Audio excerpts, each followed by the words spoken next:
Salut à tous, aujourd'hui je vais vous proposer une vidéo un peu particulière. Elle sort du cadre habituel de ce que je fais sur la chaîne, mais cette affaire me touche et me tient à cœur d'une manière toute spéciale. Depuis plusieurs semaines, voire même plusieurs mois, une affaire grave d'agression secoue la Charente et commence à prendre une ampleur nationale. Plusieurs témoignages ont émergé et la presse locale, notamment la Charente Libre, a relayé des informations importantes et de nombreuses zones d'ombre demeurent. Avant de réaliser cette vidéo, nous avons pris toutes les précautions nécessaires. Même si certains noms de familles ont déjà été publiés dans la presse, nous ne mentionnerons ici que les prénoms afin de respecter déjà la loi et la dignité de toutes les personnes impliquées. Avec Nelty, l'une des victimes présumées dont le témoignage est à l'origine d'une grande partie de cette affaire et que nous avons donc interviewé, nous avons également vérifié en amont ce que nous avions légalement le droit de dire et ce que nous devions formuler pour respecter toutes les parties avec prudence. Dans cette introduction, j'utilise volontairement le conditionnel ainsi que les termes de victime présumée ou fait présumé, car la présomption d'innocence s'applique pleinement à toutes les personnes citées selon le cadre légal en France. À ce jour, aucun procès n'a encore eu lieu et il ne s'agit ni d'accuser ni de juger qui que ce soit. Cette vidéo repose exclusivement sur des éléments déjà rendus publics, sur un travail de contextualisation et sur un témoignage que nous avons choisi de diffuser avec la prudence nécessaire. Pour vous contextualiser le témoignage qui va suivre, il s'agit sûrement de l'une des affaires les plus grandes, les plus importantes qu'ait connue la région depuis une trentaine d'années. Et je pense qu'on peut même aller jusqu'à dire, sans trop se tromper, que c'est l'une des affaires criminelles les plus marquantes au niveau national de ces dernières décennies. Nous allons parler ici de violence et d'agression sexuelle qui auraient été perpétrées sur plusieurs décennies au sein d'une même famille, entre un père qui aurait initié son fils, une mère qui aurait su mais n'aurait rien dit, et une fille qui malheureusement n'est plus de ce monde. Je préfère vous le dire de suite, l'histoire est lourde et il est parfois difficile d'entendre certains passages qui peuvent peut-être choquer certains d'entre vous. On parle d'une affaire qui aurait duré plus de 40 ans, qui comporterait plus d'une cinquantaine de victimes pour seulement un seul des deux bourreaux, l'autre étant décédé aujourd'hui, et Nelty rapporte avoir vécu plus de 480 agressions. Si certaines descriptions vous semblent trop difficiles à écouter, n'hésitez pas à utiliser le chapitrage de la vidéo pour passer les segments les plus sensibles et les plus pénibles. Votre confort et votre sécurité émotionnelle passent avant tout, évidemment. Je tiens à rappeler une dernière fois que cette vidéo traite d'une affaire en cours d'instruction, que toutes les personnes mentionnées bénéficient de la présomption d'innocence garantie par la loi française tant qu'une décision judiciaire définitive n'a pas encore été rendue. Je vous laisse donc maintenant avec le témoignage de Nelty. Vous êtes sur Frame Game Investigation. On démarre.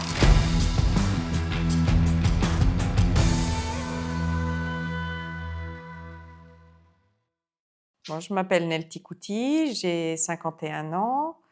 Je suis sur Montpellier depuis 5 ans. J'ai vécu en Charente, exactement à Saint-Michel, Saint-Michel-d'Entraigues, dans le 16.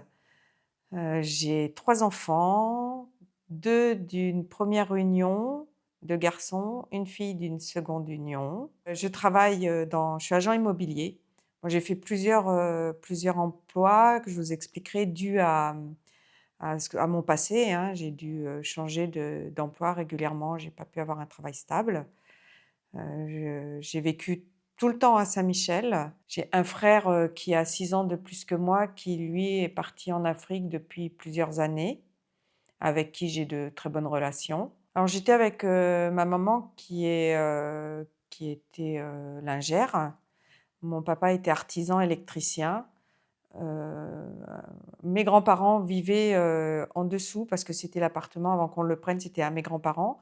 Donc ils me gardaient quand mes parents travaillaient. Mon grand-père m'emmenait à l'école. De très bonnes relations, on n'était pas du tout malheureux, on était très heureux même, hein. Heu, on avait un cadre de vie qui était très bien. On partait régulièrement en vacances. Les discussions avec mes parents, il n'y avait pas de problématiques. Tout était, voilà, on n'avait pas de soucis de famille particuliers. J'avais un frère avec qui, bon, on se chamaillait comme, il a 6 ans de plus, évidemment, c'est toujours compliqué, mais pas de problématique avec mon frère non plus, quoi que ce soit. Toute ma famille est de Charente, Donc on faisait des réunions de famille, hein, quand on était plus jeunes, comme on avait tous à peu près le même âge, entre mon frère et moi, donc on avait des réunions de famille et on s'entendait très bien, sans problème, dessus. Même, j'ai une cousine avec qui, je m'entends très bien et on se voyait très, très régulièrement avec cette cousine, étant jeune. Même, on se voit beaucoup moins parce que l'âge fait et puis la distance, mais sinon, on était très proches. L'école, c'était très compliqué, parce que dû à ma problématique, je ne travaillais pas beaucoup, je n'avais pas trop l'envie d'aller à l'école, j'avais toujours cette peur qui était en moi. J'ai commencé à travailler quand je suis partie en internat, donc pour ma quatrième, donc j'avais 13 ans, 14 ans. Je suis partie en internat et là, comme je voyais plus mes agresseurs, mes bourreaux, je les voyais que le week-end, donc j'étais, déjà un peu plus soulagée et là, j'ai commencé à travailler, mais ça a été très, très compliqué. J'ai été, violée pendant plusieurs années par, les voisins de mes parents qui étaient des amis, mais pas des grands amis. Ils partaient une fois par an en vacances, on partait avec eux. Heu, eux, il y a le mari, la femme, le fils et la fille qui, elle, au jour d'aujourd'hui, est décédée en 2017. Elle s'est donné la mort. Voilà, le fils, est toujours, vivant et le père est décédé, aussi dans les années, il me semble de mémoire, je veux pas être, je suis pas très sûre, mais je crois que c'est dans les années 2000. Alors elle, elle était gentille parce que, voilà, c'était une femme qui était très très agréable, pas de problématique, hein. Avec les enfants, hein, il y avait pas j'avais pas de soucis, avec elle. Elle nous proposait des goûters parce que moi j'étais très amie avec, la fille et mais par contre, le garçon beaucoup moins et le père, je n'appréciais pas du tout sa présence avec moi, hein. C'était compliqué, je y arrivais pas. Je y allais vraiment parce que j'étais très amie avec la fille. Après, il me faisait venir aussi parce qu'il y avait le fils, au début quand elle était petite, heu, donc c'était compliqué. C'était des amis à mes parents. Les voisins, ce qu'ils en disent maintenant, les voyaient pas du tout comme ça. Ils savaient qu'il lui avait une problématique, parce que, il pouvait s'exposer, dénudé, par, son sexe au niveau de son garage, comme ça quand il voyait des gens passer ou choses comme ça. Donc ça, c'était possible. Mais après, de là à dire ce qui se passait à l'intérieur, les gens ont été très, très surpris. Le voisinage, je le voyais comme ça, penser à un exhibitionniste. Je pense que le voyait comme un exhibitionniste, mais s'attendait pas du tout à ce qu'il pouvait faire par derrière. La mère, elle, elle était souvent en retrait. Elle sortait avec la fille, hein, mais elle restait un peu en retrait, même si elle a vu beaucoup de choses et qu'elle a cautionné toutes les choses parce qu'elle était au courant, elle l'a vu. Elle ne parlait pas, elle ne disait rien. Elle était, pour moi, elle était, pas actrice, mais elle savait donc c'est inconcevable de savoir ce qu'elle savait et de ne pas parler. Ben j'avais, quand ça a vraiment commencé, j'avais 3 4 ans. Et après, c'était, tout le temps donc je j'appréciais pas, du tout d'aller, j'y allais pour Nadia. J'étais très, très amie avec elle. Comme j'aimais beaucoup les bébés et tout ça quand elle était petite, heu, donc je jouais énormément avec elle et heu et il me faisait venir justement pour que je joue avec elle, mais après, aussi pour que je joue avec, son fils qui, était là. Il appelait, hein, pour que je vienne jouer ou le fils, j'ai pas de souvenance que ce soit le fils qui a appelé, c'était plus le père qui me disait de venir ou la mère aussi qui me disait de venir pour jouer, donc avec, Nadia ou avec, Cyril. Moi, la première fois que j'ai ce souvenir, c'est que j'ai dit à mes parents, j'avais, dans ces eaux-là, j'étais petite, 3 4 ans. Quand je suis revenue de chez eux, j'ai dit à ma maman, j'ai dit: «Écoute, monsieur parce que je l'appelais jamais Jean-Jacques. Je ne pouvais pas l'appeler Jean-Jacques. Elle, je pouvais l'appeler Monique, mais lui, je ne pouvais pas l'appeler, Jean-Jacques, donc je disais: «Monsieur m'a fait voir son». Donc ma mère n'a pas prêté attention à ce moment-là, hein. Pour elle, c'était, bon, bah, il est sorti de la salle de bain, elle l'a vu tout nu et voilà, ça l'a choqué parce qu'ils étaient quand même assez pudiques. Mes parents, ils se promenaient pas tout nus comme ça. Donc elle n'a pas prêté attention, Tu avais quel à âge? ça. 3-4 ans à peu près. À 3-4 ans déjà? Oui, Ok, oui, ouais. oui. Moi, je me rappelle que j'ai été une fois, très, très petite, dans la salle de bain où il, me faisait ces choses, hein. La première agression, j'étais vraiment petite, hein, donc voilà. Pour moi, ce souvenir, c'est de cette salle de bain, qu'il m'a fait rentrer dans la salle de bain et qu'il m'a dit, que c'était un secret entre nous, parce que là, c'était que le père, hein, le fils était trop jeune encore. Donc que c'était un secret entre nous, qu'il fallait rien dire et que si j'avais le malheur de dire quelque chose, il me ferait du mal. Il ferait du mal à ma famille aussi et justement, il y avait, une émission qu'il m'a dit de regarder, enfin une émission, c'était, aux informations, une petite qui avait été retrouvée morte dans une cave et qu'il m'arriverait la même chose si je parlais. Donc ça, c'était des choses qu'il me disait régulièrement quand, j'y allais et c'était, c'était traumatisant pour une enfant déjà et c'était compliqué après, mais il me faisait venir, toutes les semaines. Il m'attirait souvent dans son garage, il faisait les choses dans son garage. Il y avait une pièce qui était une arrière-cuisine, on va dire, ou une cuisine d'été en bas, où il y avait une table de ping-pong. Donc il y avait cette pièce-là et la salle de jeu des enfants. À l'étage, pas à part la salle de bain, j'ai pas de souvenir, quoi que ce soit, à part le fils, quand c'était le moment du fils où il m'entraînait dans sa chambre.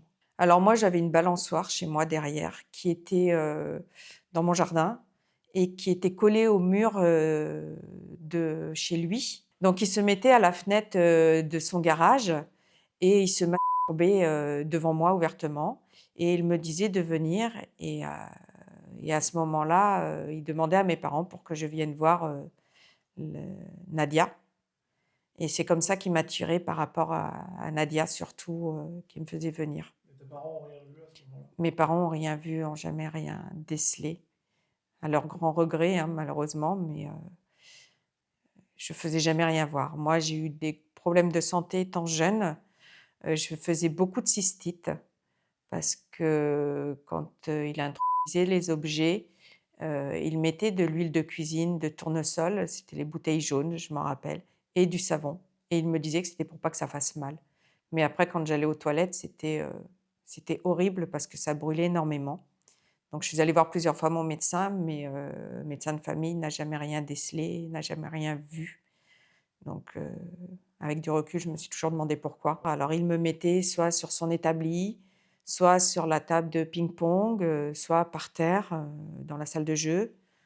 Voilà, il n'y avait pas d'endroit, c'était vraiment les 3 pièces à laquelle il me gardait. Oui, ben, il me venait, il me faisait des caresses, il, heu, il mettait ses mains partout sur mon corps et il enlevait son pantalon, il me faisait, faire une fellation, il m'obligeait, hein, il me tenait la tête, hein, jusqu'à temps qu'il ça je n'avais pas le droit d'enlever la tête avant. Je ne sais pas quel plaisir il prenait, hein, mais voilà, moi je prenais aucun plaisir. Ça me faisait très mal, parce que je tiens à dire quand même que j'ai été, violée par lui, après son fils, mais pas sexuellement. C'est-à-dire qu'au niveau de pénétration, c'était avec des objets. Par contre, il faisait beaucoup de fellations. La mère, une fois, est rentrée, j'avais à peu près 7-8 ans, parce que ça m'avait marquée, est rentrée dans l'arrière-cuisine. J'étais, sur le ventre, sur la table de ping-pong et lui, il était, derrière moi et donc il faisait ses trucs, hein, avec ses objets. Il se frottait à moi avec son sein et ça oui et elle est rentrée, je la revois encore dans la porte de cette pièce arriver. Je l'ai regardée, elle est arrivée face à moi et là, je me suis dit dans ma tête de petite fille, j'ai dit: «Ça y est, je suis sauvée parce que mon calvaire est terminé» Et en fait, elle l'a vu, elle est restée quelques secondes et elle est repartie et elle n'a jamais rien dit. Qui m'a tirée aussi dans la cuisine parce qu'il faisait des 4 heures et il y avait une table en bois avec un banc en L. Donc il s'asseyait à côté de moi et à ce moment-là, il caressait devant sa femme. Le père a caressé, nos parties, enfin ma partie intime et heu et voilà. C'est arrivé à d'autres victimes, hein, qui ont subi la même chose. Aujourd'hui, avec le recul, est-ce que tu considères qu'elle est complice? Totalement. Elle est complice, mais à 100. Il y a une fois où je me rappelle, j'ai ma cousine qui était venue, à la maison. On était à la balançoire, monsieur, est venu et nous a dit, si on voulait venir jouer, faire un jeu chez lui. Moi, j'étais pas trop pour, et après on a dit, oui. Donc j'étais voir mes grands-parents, on leur a demandé l'autorisation. Comme ils disaient oui à chaque fois parce qu'elle pensait que j'allais jouer avec, Nadia. Donc on est allé là-bas, il nous a emmenés, dans son salon. Bon, cette partie du salon, moi je n'ai plus, souvenir, c'est ma cousine qui m'a raconté. Heu, c'est il s'est assis au milieu de nous 2 sur le canapé et il nous a proposé de jouer à toucher. Là, moi j'avais tout de suite compris ce qu'il voulait et après, il voulait faire descendre ma cousine et je lui ai dit: «Non». Ça, je m'en souviens et j'ai dit: «C'est moi qui y vais». Donc j'ai pris la place de ma cousine parce que je voulais surtout pas qu'elle subisse ce que j'avais vécu. Donc elle, elle est restée assise, sur le canapé, ce qu'elle m'a raconté et elle a vu, Monique passer régulièrement et ne pas lui adresser la parole, rien dire, le temps que moi je remonte avec, monsieur. Son fils, j'avais 7-8 ans aussi, quand ça a commencé à peu près, parce que lui, il était plus âgé que moi. Alors Il quand avait ça a une commencé avec le fils? avec le fils. Donc et là, c'était, double peine pour moi parce que le père m'a tirée. Donc j'étais plus grande, donc je venais les mercredis comme on n'avait pas école et je venais les week-ends. Donc c'était 2 fois par semaine avec le père et quand j'avais fini avec le père, le fils m'attendait et me montait dans sa chambre ou dans la salle de jeu aussi, pour me faire, la même chose. Sauf que le fils, n'avait pas d'objet. Lui, c'était vraiment des fellets et caresses avec ses doigts, mais il mettait pas d'objet. Il regardait dans l'entrebâillement de la porte et quand j'avais fini, je montais ou je partais avec le fils et le père regardait dans l'entrebâillement de la porte aussi et quand j'avais fini avec le fils et ben, il me faisait descendre pour faire les actes. Donc j'avais double peine parce qu'à chaque fois, que ça soit le mercredi ou le samedi, c'était toujours par 2. J'ai commencé avec, le père qui a commencé quand j'étais très jeune, le fils après qui s'y est mis, j'avais 7-8 ans, mais il y avait le fils et le père jusqu'à l'âge de mes 13 ans. Le jour où j'ai été réglée, c'est le jour où j'ai dit: «Stop». Heu, il m'avait, heu il m'avait, fait venir dans la cuisine et cette journée-là, il m'a dit: «Tu viens» et je me suis, rebellée, on va dire, je lui ai mis une claque et j'ai dit: «C'est terminé, tu me toucheras plus».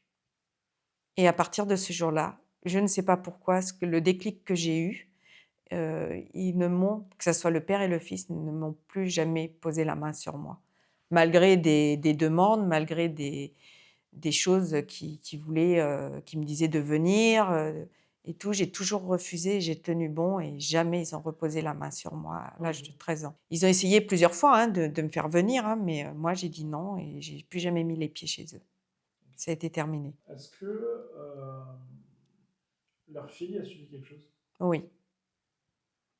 Quand elle s'est elle a laissé des courriers, notifiant certaines choses et moi j'étais au courant parce qu'elle était venue me voir une fois et elle m'avait dit: «Est-ce que» elle avait à peu près, 12-13 ans et elle m'avait dit, «Est-ce que tu crois que si une personne est violée, ça se voit quand on va chez le gynéco?» Il me dit: «C'est pour une copine à moi, qui a subi des et qui subit des Je voulais savoir si ça se savait. J'ai dit: «Oui, ça se sait». Et je savais très bien que c'était elle parce qu'elle venait chez moi des fois et je l'entendais hurler, de chez moi. Elle pleurait et elle hurlait, et elle venait en pleurant, c'est arrivé plusieurs fois. Je connais certaines victimes, je parle avec une, qui est très en lien avec moi, hein, qui a subi aussi des choses, par le père et que la mère était là, qu'elle a vu et mais il y a d'autres victimes qui ont subi beaucoup de choses aussi et qui parlent maintenant, qui arrivent. Certaines veulent parler, d'autres ne veulent plus en entendre parler, hein. J'ai des amis qui ne veulent pas du tout en parler. Je le conçois, hein, parce que c'est quelque chose qui est traumatisant et elles ont déjà du mal à faire leur vie. C'est compliqué de se reconstruire après avoir vécu, tout ça, hein, parce que moi, si je calcule, quand j'ai calculé au minima à 1 fois par an, 1 fois par semaine, sur 10 ans, ça fait plus de 480 vies que j'ai vécues. Donc et comme j'étais à côté, je pense que j'ai je peux pas dire que j'ai été la plus touchée, mais je pense que j'étais l'une des victimes les plus violées. Ça a été dit à une dizaine de victimes, mais il y a beaucoup plus.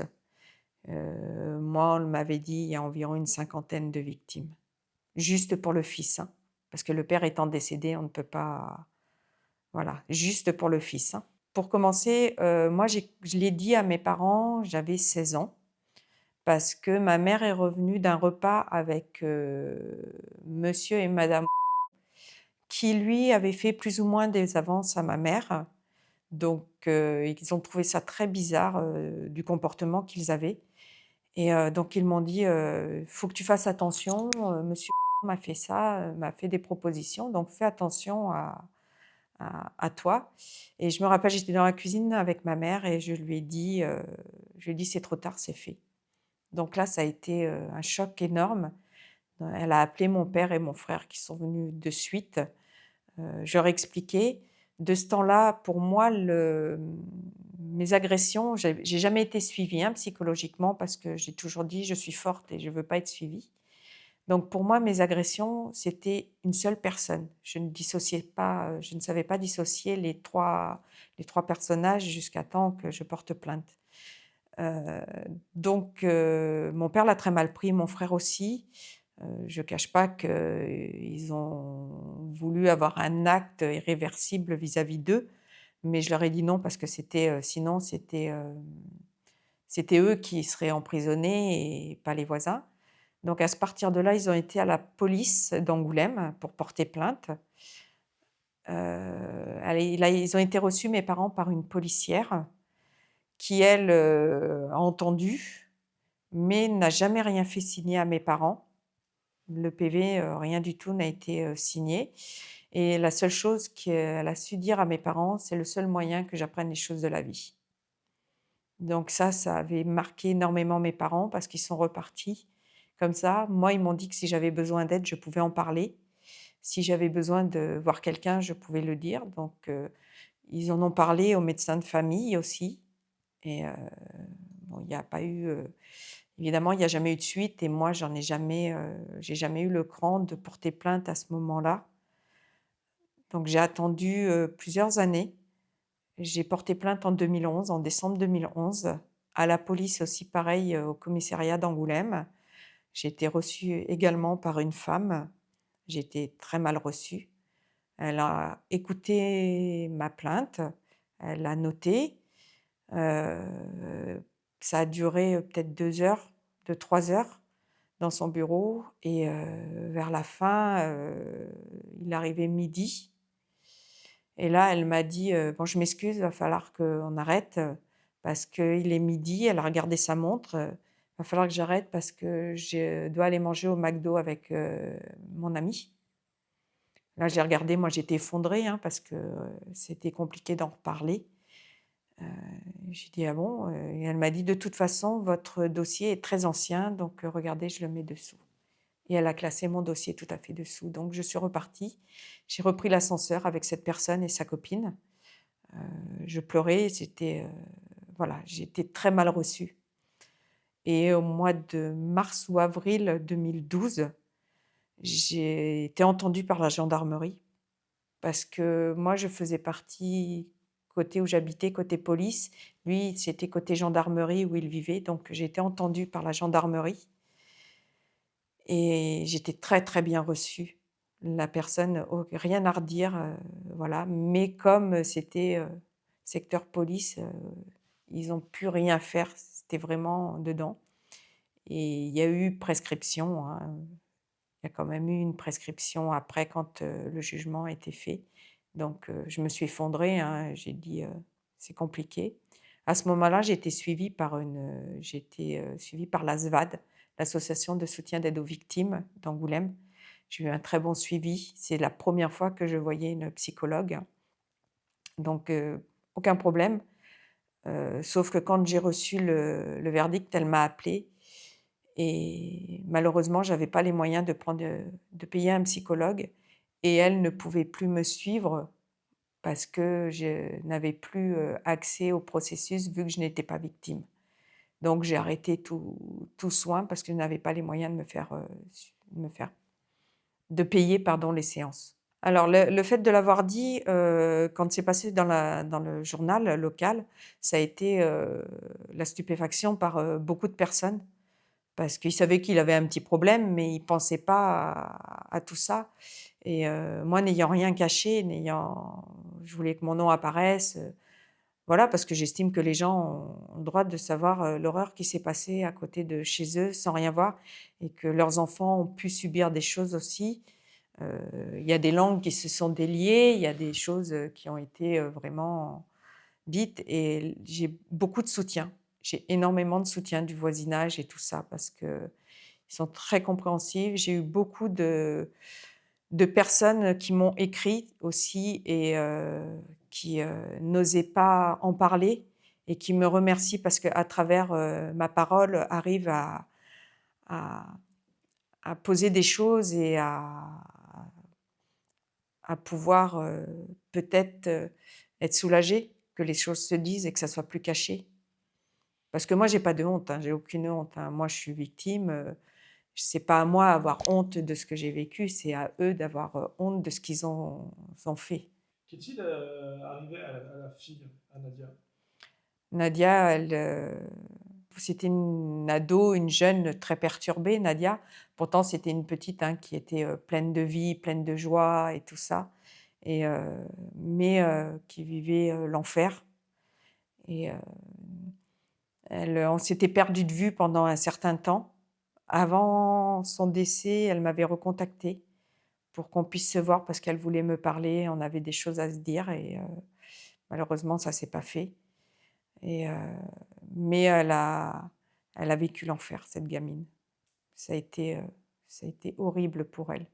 Elle s'est suicidée, elle s'est sui juillet-août 2023, la gendarmerie m'a appelée pour m'annoncer que l'enquête avait repris, qu'il y avait des victimes, quelques-unes, hein, mais voilà, que certaines personnes et qui me tiendraient informée et après, ça a été assez vite parce ils ont eu quand Nadia s'est suicidée, qu'elle avait laissé ces courriers-là, donc ça les a interpellés et puis moi, j'ai jamais lâché l'affaire. J'avais fait de demandes, plusieurs fois, enfin au moins une fois après, à mon avocate pour qu'on ressorte le dossier parce que je voulais pas que ça reste impuni, donc je me suis toujours battue pour essayer de ressortir l'affaire.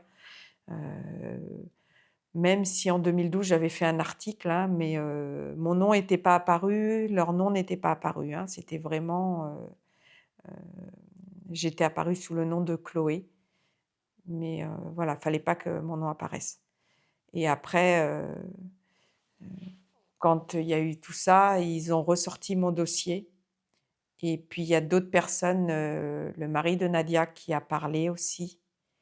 Donc tout ça, ils ont ressorti les choses.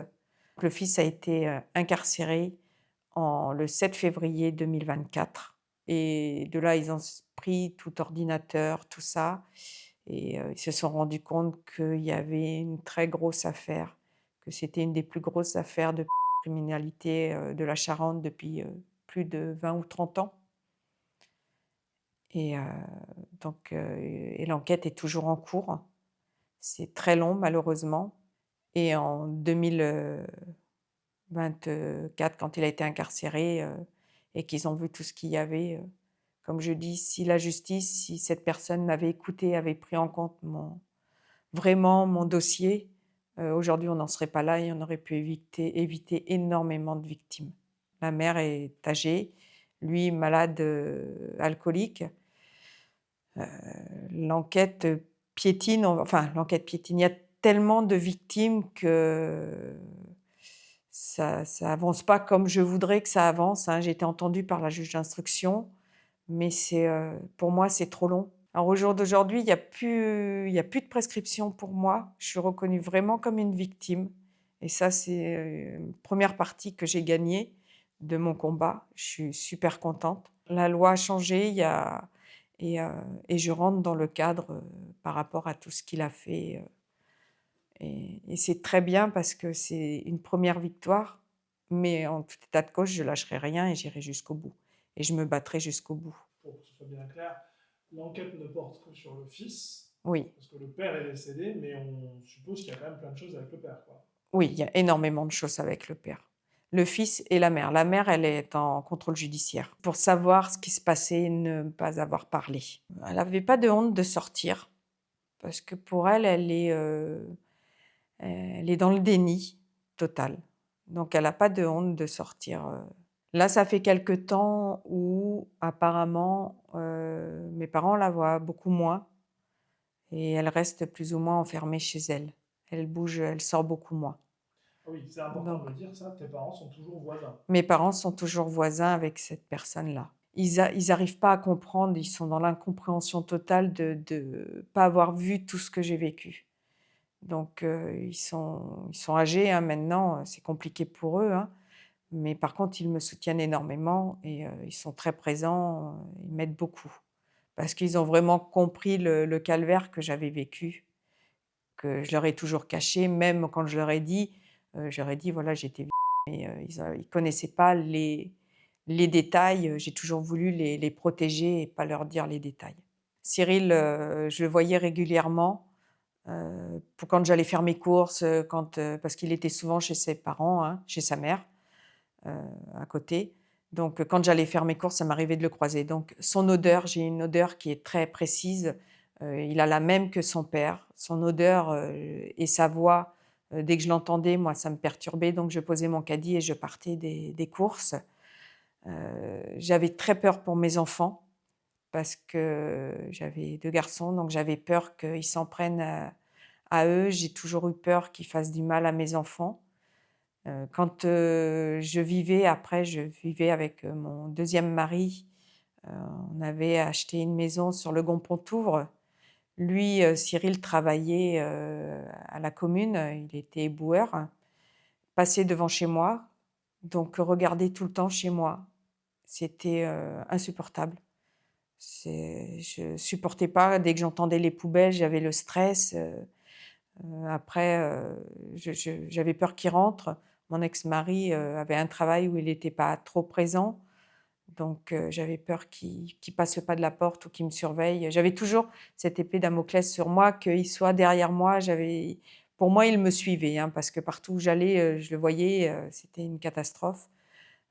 Donc on a décidé avec mon ex-mari de vendre la maison. Eux étaient au courant, mes ex-maris ont été au courant de ce que j'avais vécu, mais pas dans le détail non plus. Donc là, on a décidé de vendre la maison, pour aller acheter en campagne, sur la commune de Torsac. Cette maison, on a fait un prêt relais pour acheter l'autre. Moi, j'adorais les chevaux, donc on avait acheté avec du terrain pour que je puisse avoir des chevaux. C'est pour me sortir, de là, moi, c'était les chevaux, c'était ma thérapie. Cette maison au Gond-Pontouvre, on a mis plus de 5 ans à la vendre. On était parti sur un prêt relais. On s'est endetté parce que le prêt relais, ça coûte très cher. Donc ça nous a fait tomber dans un surendettement, important, que je suis toujours actuellement aujourd'hui, hein, ça se termine en fin 2026. Mais ça a été, le début de la fin, on va dire, hein, parce que quand on tombe dans un surendettement et qu'on ne peut plus rien faire et qu'on a des enfants, ça a été, la descente aux enfers. Et lui vivait très bien, lui était, très heureux, il n'y avait pas de souci. Moi, toujours cette peur, même où je vivais à la campagne, parce qu'il habitait pas très loin. J'ai appris qu'il avait emménagé, et il était vraiment pas loin de moi. Donc même quand je sortais me promener, j'avais toujours cette peur de l'avoir, ici. Heu, j'ai, heu, j'ai travaillé, dans ma vie professionnelle a été très impactée, hein, parce que n'ayant pas beaucoup travaillé à l'école, j'ai pas fait ce que je voulais, heu, à cause d'eux. Je dis eux parce que c'est eux 3, hein. Ils m'ont, ils m'ont pris mon enfance, ils m'ont pris mon adolescence, ils m'ont pris ma vie de femme. Moi, au niveau travail, ça a été très compliqué. J'ai fait plusieurs emplois parce que je le voyais. Je le voyais dans les emplois où j'étais, que ça soit dans la vente ou dans l'administration où j'étais à l'accueil. Je l'ai vu plusieurs fois, donc je ne pouvais pas rester, aux endroits où il était. Donc mes parents souvent me disaient que j'étais instable, que je trouvais pas d'emploi, que je passais un petit peu pour, celle qui voulait pas travailler, mais pas du tout. C'est que psychologiquement, c'était compliqué et que je pouvais pas rester aux endroits où je le voyais. Donc j'ai dû, changer régulièrement. Mon changement de département, en 2020, était une cause aussi parce que je voulais vraiment refaire ma vie, essayer de repartir à zéro, ce que j'ai fait ici, après mon divorce, pour dire, «Je le vois plus, j'ai plus peur de sortir» et tout ça, mais bon, il est toujours, présent dans ma tête, hein, même au niveau, emploi et tout ça. Il y a des personnes que je peux croiser qui ont le même faciès, qui vont avoir un grain de peau. Tout ça, m'impacte beaucoup parce que je peux pas, quoi. C'est très compliqué. Donc oui, il m'a bousillé, ma vie professionnelle, aussi. J'ai rencontré une personne, qui m'est très chère, qui habite en Suisse, qui m'a beaucoup aidée parce que c'est une personne à qui je me suis confiée rapidement et je lui ai vraiment expliqué ce que j'avais vécu, et on est très, très amis, hein, et il m'a parlé de mettre sur papier, d'écrire, mon histoire, ce que j'ai fait. J'ai Et je l'en remercie parce que ça m'a beaucoup aidée. Et j'ai pu écrire, une trentaine de pages. Il y a un petit moment que j'ai pas écrit, mais je vais m'y remettre parce que j'en ai besoin et ça me fait, beaucoup de bien. La reconstruction, elle est pas facile, hein, encore aujourd'hui parce que c'est voilà, tant que le procès sera pas fini, tant que tout sera pas fini. Moi, je sais qu'actuellement, je me fais suivre par un psychiatre et un psychologue. Je suis en attente, aussi, pour une prise en charge de MDR. Donc c'est très long, apparemment j'ai 4 à 5 mois d'attente. Je trouve que c'est trop long aussi pour, avoir un suivi parce que c'est maintenant que j'ai besoin. Il paraît que ça marche très bien, hein, je l'espère, hein, que je pourrais avancer, plus sereinement, on va dire.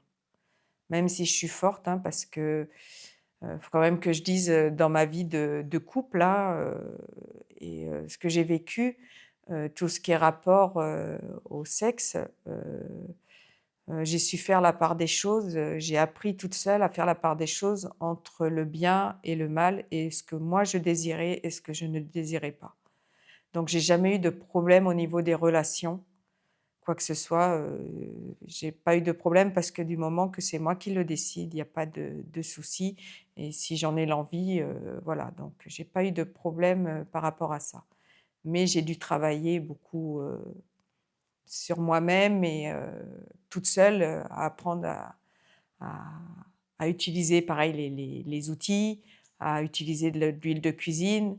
Le savon, j'ai encore du mal, j'ai plus de mal à me servir du savon. Mmh, j'en achète jamais, hein, ou très peu, mais voilà donc ça reste, quand même un traumatisme qui reste assez présent. Alors non, mes enfants sont au courant, mais pas en détail. Parce que ils sont c'est très violent quand même, même s'ils sont grands, hein, parce que mon fils, est né à 27 ans, mon second à 23 ans et ma fille à 17 ans. Donc par contre, ils me soutiennent, ils sont là, au procès si ce n'est pas à huis clos, je pense que ma fille veut y assister, c'est sûr. Mes garçons, je ne sais pas s'ils y assisteront. Ils ont le choix, je leur en voudrais pas du tout. J'ai pas eu de problème non plus pour les accouchements, je l'ai très bien vécu. Aucun souci là-dessus, encore une fois, parce que j'ai beaucoup travaillé sur moi-même et seule. Donc au jour d'aujourd'hui, par contre, j'ai besoin d'une aide extérieure. Avec mes enfants, j'en ai parlé très tôt des je les ai sensibilisés énormément. Je leur ai dit que c'était interdit de toucher, j'appelais ça pour ma fille la pour mes garçons le hein. J'ai dit: On n'a pas le droit d'y toucher, c'est strictement interdit.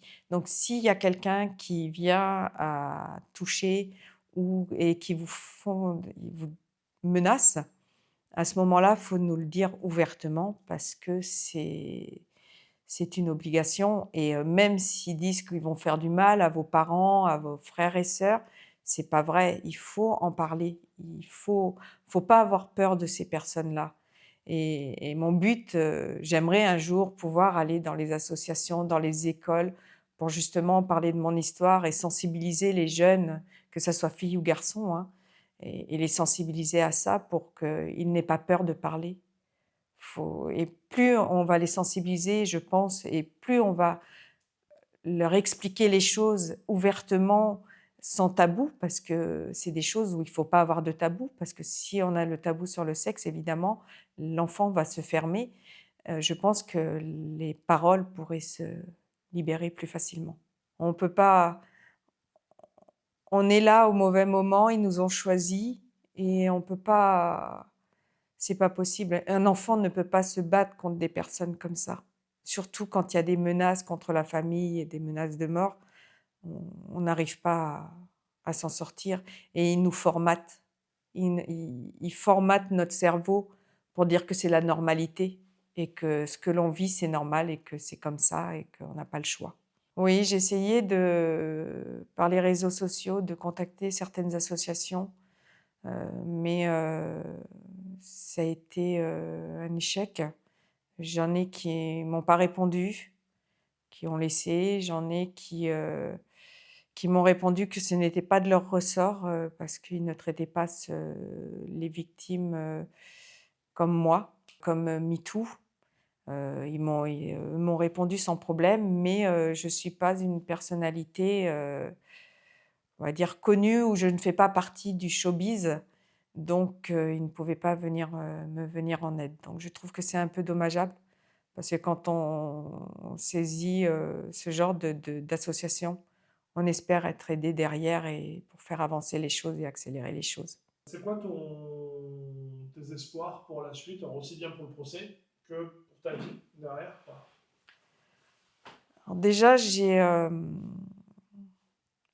que gagner ce procès, vraiment, être, avancer et pouvoir, aider les autres dans ces situations, à les parler, heu, ne comme je dis, j'ai pas de honte à en parler, hein. Je peux dire exactement tout ce que j'ai vécu, sans avoir de honte et heu et si je pouvais aider d'autres personnes, c'est vraiment mon but, dans l'avenir, c'est vraiment aider les enfants, même des adultes, hein, parce qu'il y a des adultes qui vivent et qui ne sont pas capables de parler, mais c'est vraiment cette aide qui est importante pour moi.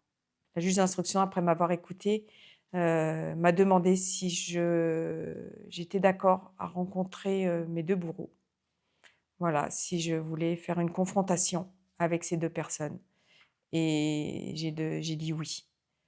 Je souhaite les confronter, mais comme je lui ai expliqué, j'ai dit: «Je ne sais pas comment je vais réagir, si je peux m'effondrer, si je peux, être forte, mais j'ai besoin de les confronter». Elle m'a dit: «Pas avant mi-2026, septembre 2026». Dans ma tête, je suis prête. Dans ma tête, je sais que j'ai besoin de voir et j'ai envie qu'ils disent que oui, il m'a et que je n'étais pas sa petite amie. Parce que Cyril dit tout le temps que je suis sa petite amie, que j'étais sa petite amie, alors que c'est pas vrai. Je n'étais pas sa petite amie. On fait pas ça à sa petite amie. C'est pas possible. Moi, je souhaite vraiment que les choses s'accélèrent parce que s'il y en a un des 2 qui est amené à décéder, ou les 2, avant qu'il y ait le jugement, pour moi, ça sera un échec total. pour moi et les victimes qui malheureusement n'osent pas parler et qui vont vivre à travers moi, entre guillemets, hein, ces choses-là. Si ces bourreaux meurent avant qu'il y ait le jugement, mais ça sera vraiment un échec total et je ne le souhaite vraiment pas parce que je serais vraiment pas très bien. Voilà pour cet épisode un peu spécial de FGI. Donc comme vous l'avez compris, cette affaire est complexe, douloureuse et encore loin d'être terminée. La justice doit désormais suivre son cours, entendre les différentes parties et évidemment établir la vérité. Si j'ai choisi de faire cette vidéo, c'est parce que le témoignage de Nelty et de ceux qui pourraient suivre mérite d'être entendu avec respect, avec prudence et avec toute la nuance que demande un dossier aussi sensible. Merci d'avoir pris le temps d'écouter, de comprendre et de rester bienveillant dans les commentaires.